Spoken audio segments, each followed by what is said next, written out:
As we continue our offseason coverage of the LA Kings, we are counting down to the 2023 NHL Draft. How have the Kings done in recent drafts? We go back to 2018 and take a look on this episode of Locked On LA Kings. You are Locked On Kings, your daily podcast on the Los Angeles Kings, part of the Locked On Podcast Network, your team every day.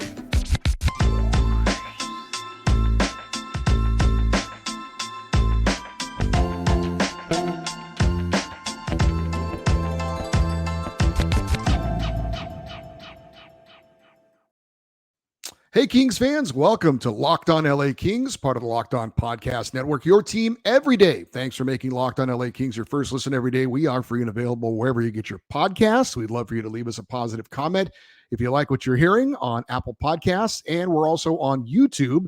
Please like and subscribe if you're enjoying this content. My name is Eddie Garcia. I'm your host of Locked On LA Kings. I've worked in sports media for almost 30 years, 20 plus years at the Fox Sports Radio Network. I'm also co-host of the Puck Podcast. It's a weekly NHL review show that's been putting out content for the past 16 years and a passionate LA Kings fan for 30 years. Coming up on today's show, we'll talk about the 2023 Stanley Cup Final. It has a very LA Kings feel to it. And we'll also play another edition of Name That King. But first, the NHL Draft is 29 days away as we record this show. Now, the Kings do not have a first-round pick, at least not at the moment. It's possible the Kings could trade their way back into the first round. If you don't remember, the Kings shipped out their 2023 first-round pick to the Columbus Blue Jackets as part of the trade deadline deal to get Vladislav Gavrikov and Jonas Korpisalo. And I get that some Kings fans may not be as excited about the draft because there's no number one pick, but all drafts are important in their own way, and the Kings are far from the only team without a first-round pick. We're going to get more into this specific draft for the Kings as we get closer to June the 28th.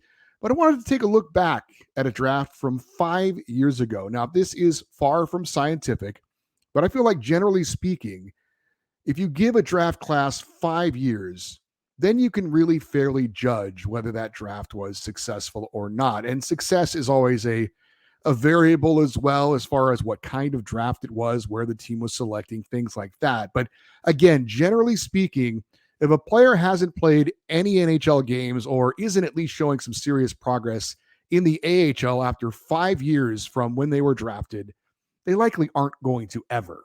Now, that's not a hard rule. There are some examples of players that took a little longer. Goaltenders specifically can take longer to develop. But again, generally speaking, I think it's fair to say 5 years after you're drafted, it's fair to judge on whether you're going to become an NHL contributor or not. Now, usually it'll take longer than that to find out if it's a player that's going to turn into a star or not. We're not talking about the first 5 or first 10 picks in the draft. Those guys are usually, you're going to be able to tell pretty soon afterwards. But we're talking about a guy like an Adrian Kempe, who was drafted in the first round in 2014, but he was not a top 10 pick. And it didn't take until 5 years in for him to just start to scratch the surface of being an NHL player. It took him about 9 years after he was drafted to really turn into the star player that he's become for the LA Kings. So with that in mind, let's go back to the year 2018. Donald Trump was in his second year as president. There was a government shutdown. There was a super blue blood moon, and a very American addition was made to the British royal family. The Dodgers had lost to the Red Sox in the World Series.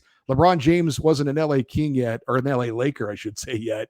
And the Washington Capitals had just won their first Stanley Cup, while the LA Kings were swept in the first round of the playoffs by the Vegas Golden Knights. The Kings had a pick in every round of the 2018 draft, except the last round, the 7th round. They did have 2 picks in the 6th round. So with the first pick by the LA Kings in the 2018 draft, the 20th pick overall, the Kings selected forward Rasmus Kupari from Karpat in the Finnish League.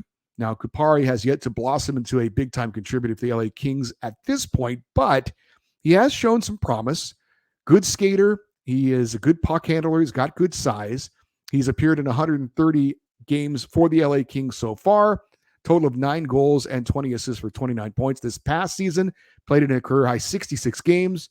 He had 3 goals and 12 assists, playing primarily on the 4th line. Now, looking at some of the players taken in and around the Kupari pick, again, 20th overall, the Kings could have gotten defenseman Keandre Miller, taken 2 picks later. than the Kings by the New York Rangers, or maybe forward Isaac Lundestrom taken by the Ducks 3 picks after Rasmus Kupari. Both have played over 200 NHL games so far. Miller from the blue line has 75 points in his career, Lundestrom 58. That said, other players taken before Kupari include players like Grigory Denisenko. He was taken 5 picks before Kupari by the Florida Panthers. He's played 26 career NHL games, no career goals. How about Jay O'Brien, taken 1 pick before Rasmus Kupari by the Flyers? He's yet to appear in an NHL game. Defenseman Ryan Merkley of the Sharks was taken 1 pick after Kupari. He's played 39 games with 1 career goal. Looking at the other players taken in the picks 15 through 31 of the first round, it's hard to find anybody that has really turned into a solid NHL contributor. So Rasmus Kupari is actually a decent pick, far from a bust. There's still some time to evaluate him as far as what he can become. Certainly we would expect him at some point to become more than just a fourth line player. But I would say at this point, Kupari has been a hit for the LA Kings. He is at this point an NHL contributor.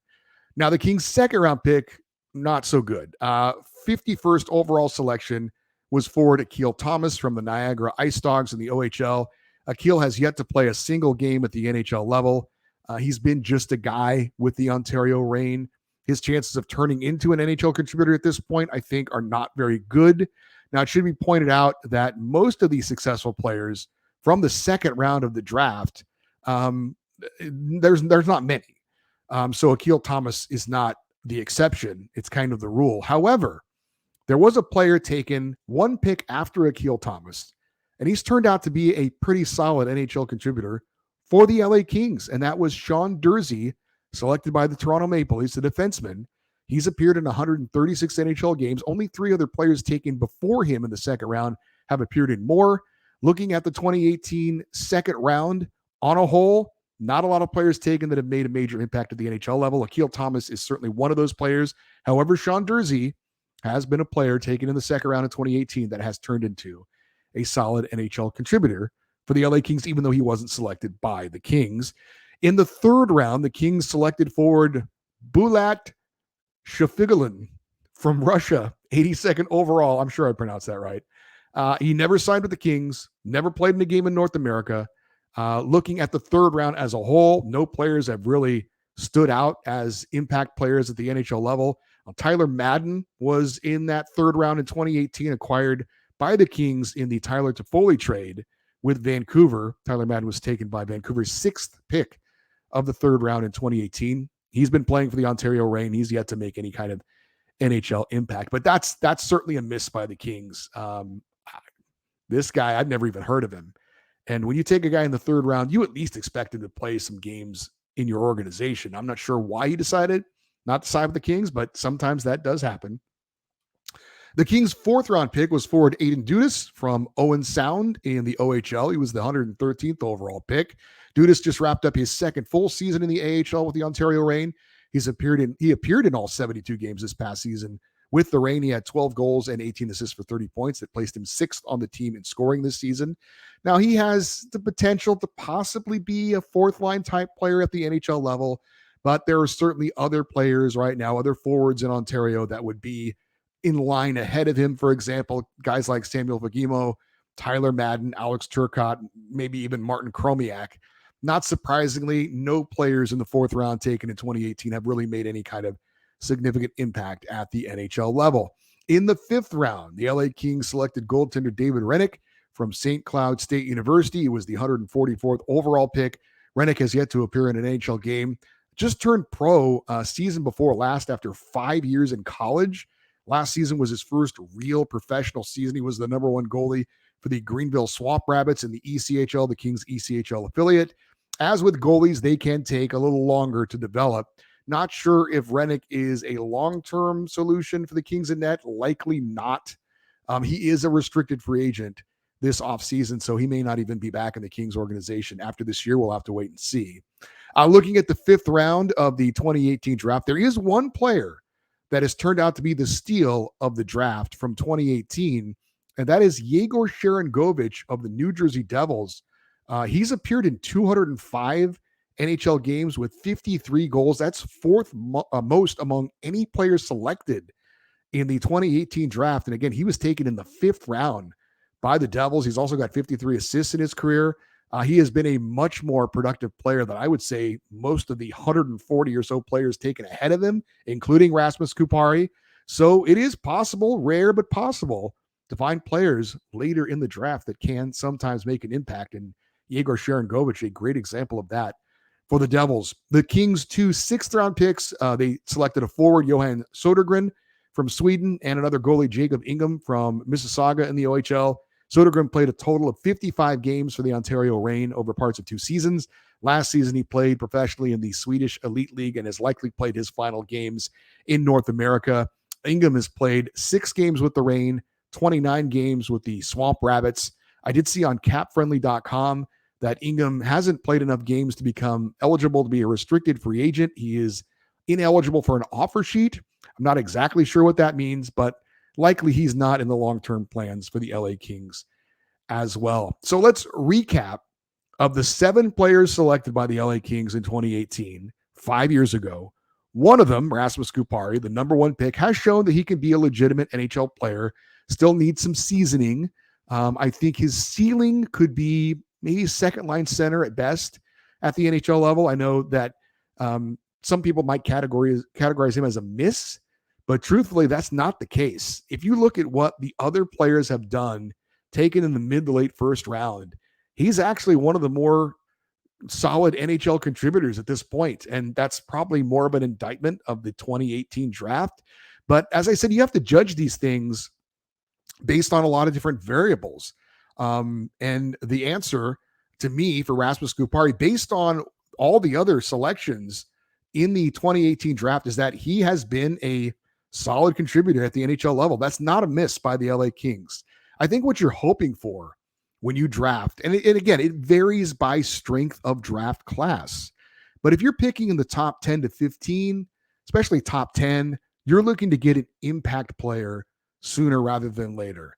If you're picking outside the top 15, even, late first round, second round, I think you're hoping for a guy who can contribute at the NHL level, but not likely a superstar player, a big impact player, but somebody who can play significant NHL minutes, maybe on your third line, something like that.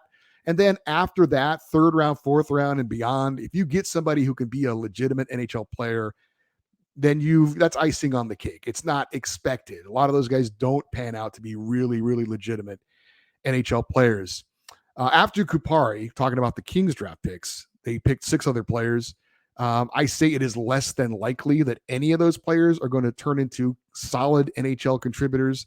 We talk about 2 of the guys are no longer playing in North America. One of them never played in North America. The 4 other players, maybe Aiden Dudas has an outside chance of being an NHL player. Not real confident in Akil Thomas at this point. I would say the book isn't closed on him yet, but he'd have to do something pretty spectacular that he hasn't shown he has the ability to do at this point. He's 23 years old. He has 24 goals and 47 points in parts of 3 seasons in the AHL with Ontario. Now, he has had injury issues, and he's yet to play a full season in the AHL. He was limited to only 13 games this past season, but I would say I would be surprised if Akil Thomas develops into an NHL player at this point. By the way, Aiden Dudas and Akil Thomas are restricted free agents this offseason, as is Tyler Madden and Samuel Fagimo, who I mentioned earlier. So there you have it, a very less than scientific look at one of the Kings' recent drafts, 2018.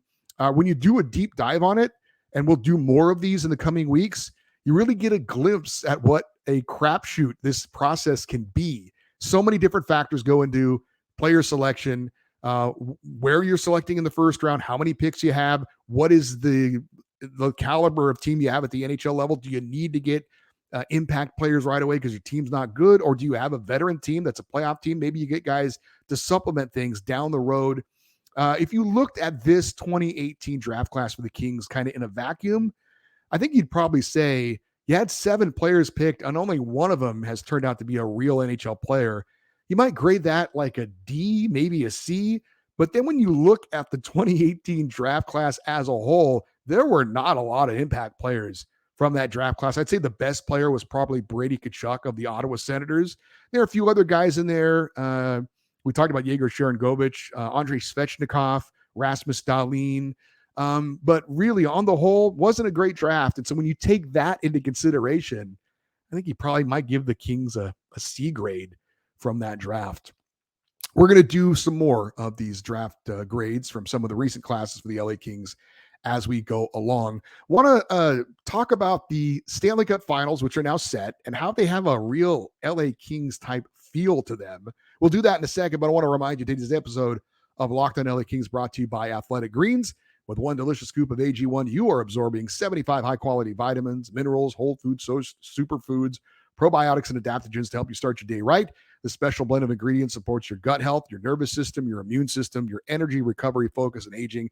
AG1 contains less than 1 gram of sugar, costs you less than $3 a day, and it's just one scoop in a cup of water. That's it. No need for a million different pills or supplements to look out for your health. And to make things easy, Athletic Greens is going to give you a free 1-year supply of immune-supporting vitamin D and 5 free travel packs with your first purchase. All you have to do is visit athleticgreens.com/NHL network. That's athleticgreens.com/NHL network to take ownership over your health and pick up the ultimate daily nutritional insurance. So not sure if you're still paying attention to the Stanley Cup playoffs. Maybe you're just a Kings fan and you don't really care what happens after they're eliminated, or maybe you're a fan of the NHL and you like to continue to watch the games. But the Stanley Cup Final is set. It's the Florida Panthers against the Vegas Golden Knights. And hold your nose when you say the Vegas Golden Knights. But this final has a LA King feel to it. Let me explain. Tell me if this sounds familiar. A team makes a coaching change, sneaks into the playoffs as an 8 seed, knocks off the President's Trophy winners in the first round, turns into road warriors, ends up winning the first Stanley Cup in franchise history.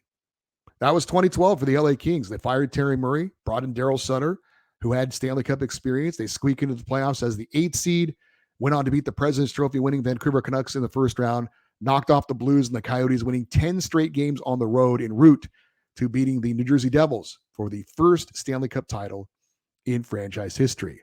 The 2022 Florida Panthers let go head coach Andrew Brunette, brought in Paul Maurice, who had Stanley Cup experience. They squeaked into the playoffs as the 8th seed in the East. They beat the President's Trophy winning Boston Bruins in the first round, then knocked off the Maple Leafs and the Hurricanes, winning 8 straight road games en route to facing the Vegas Golden Knights for a chance to win their first Stanley Cup title in franchise history. I know I am hoping the Panthers can finish the job like the Kings did. On the other side of the coin, you got the Vegas Golden Knights, who also, unfortunately, have several former Kings players on their roster, including 2 Stanley Cup heroes. Now there's Alec Martinez, along with fellow defenseman Braden McNabb. You got forward Michael Amadio, and of course, right now, backup goalie Jonathan Quick. We are talking about 2 Stanley Cup legends in Alec Martinez and Jonathan Quick. Martinez scored 2 of the biggest goals in Kings history, beating the Chicago Blackhawks in Game 7 in overtime in the Western Conference Finals, and beating the New York Rangers in Game 5 of the Stanley Cup Final in double overtime to clinch the Kings' second Stanley Cup title. Obviously, you know Jonathan Quick's credentials. Greatest goalie in Kings history, with all due respect to Rogie Vachon. Backstopped the Kings to 2 Stanley Cup titles, won the Conn Smythe Trophy as playoff MVP in 2012. Now, do I wish these guys well? I love Marty, love Quickie, but they aren't Kings anymore. I love what they did while they were with the Kings. I love them while they were in LA, but they aren't here anymore. And I am absolutely rooting against the Vegas Golden Knights. I do not want to see that team win the Stanley Cup. That said, while I really can't openly root against them either, if there was a way that those guys could play well and the Golden Knights still lost, I think that would probably be the best case scenario for me. You can call me a hater if you want, but I'm old school as far as being a fan. It's about the team. Even if you loved some of the individuals who played for your team at some point. But once they leave, I'm kind of not really rooting for them that much. Now, I will say, look, if Alec Martinez and Jonathan Quick were playing for the Florida Panthers, I would be openly rooting for them to win, especially if they're playing the Vegas Golden Knights. No doubt about that. But in this scenario, for me, I just can't go there. Again, I don't wish them ill. But I can't really wish them well either. I know some people, kind of the newer school fans, it's more easy for them to kind of root for a player over a team, or maybe it's a 50-50 split, or maybe if your favorite player leaves and goes to another team, you still root for them while you're still rooting for your team. That's not me. I'm just saying that's not me. Not saying you're wrong if you're one of those people. But once you leave the Kings, generally speaking, I don't really root for you. Doesn't mean I'm rooting against you necessarily, but when you play for the Vegas Golden Knights or for the Anaheim Ducks or the San Jose Sharks, I'm going to find it very difficult for me to wish you well in that respect. But that's me. I'm not the only type of Kings fan out there. So I would be willing or should be really interested in getting your feedback on this. How you handling seeing Alec Martinez and Jonathan Quick playing for the Stanley Cup for the Vegas Golden Knights? Are you rooting for them or not? Feedback at actually, we got our fan feedback show coming up on Friday. So if you want to check in on that with an email or a comment in the YouTube section, you can do that as well. Obviously, I want to thank you for listening and watching this episode of Locked On LA Kings, part of the Locked On Podcast Network. But after you listen to this show, check out Locked On NHL. As I mentioned, the Stanley Cup Finals are set. Will it be the Florida Panthers or the Vegas Golden Knights hoisting the Stanley Cup for the first time? Neither one of these teams has ever won the Stanley Cup before. They're both making their second ever appearance in the Stanley Cup Final. Two non-traditional teams going at it. No original six, no big media markets.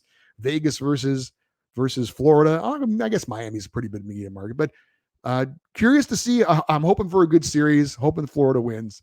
But if you want to check out everything going on in the NHL with the Stanley Cup Final, make sure you check out Locked On NHL, your daily show on all things going on in the NHL. That's Locked On NHL, wherever you get your podcasts and on YouTube. Time for another edition of Name That King. If you've never been a part of this before, it's just a little game we play, usually in the off season, and maybe educate you on a player that you didn't know about, or it's just a game that we play, see if you can guess that player before we get to the end. What I do is I give some clues out about this player when he was with the LA Kings and after his time in the Kings, if he went somewhere else, and then you can try and play along. If you guess it, you win. And if you don't, you've learned something perhaps. The last one we did was Craig Conroy after he got named GM of the Flames. I try to make it topical if I can. This one's going to be a lot easier than Craig Conroy. Matter of fact, I'll be shocked if most of you don't get this by the time we get to the final couple of clues. But let's play Name That King. This LA King was drafted by the Kings in the second round, 47th overall in 2010. He was a part of the 2014 Stanley Cup winning team. His final game as an LA King, he made history, becoming the first player to score a hat trick in an outdoor game. He had 3 goals against the Avalanche in the game played in Colorado Springs at the Air Force Academy. 2 days later, he was traded by the Kings to the Vancouver Canucks in exchange for Tim Schaller, Tyler Madden, a 2020 second-round pick, and a 2022 conditional pick. That second-round pick, by the way, was used to select defenseman Brock Faber, who was traded to Minnesota in exchange for the rights to sign Kevin Fiala. This King was signed to a 4-year, $17 million contract with the Montreal Canadiens in October 12th of 2020. 2 years later, February 14th of 2022, he was traded to the Calgary Flames. This past year for Calgary, he posted career highs in goals with 34 and points with 73. He just had 3 goals and 3 assists for Team Canada at the recent World Championships to help them win the gold medal. He was a part of that 70s line wearing number 73, along with Jeff Carter, number 77, and Tanner Pearson, number 70. Name That King, Tyler Toffoli.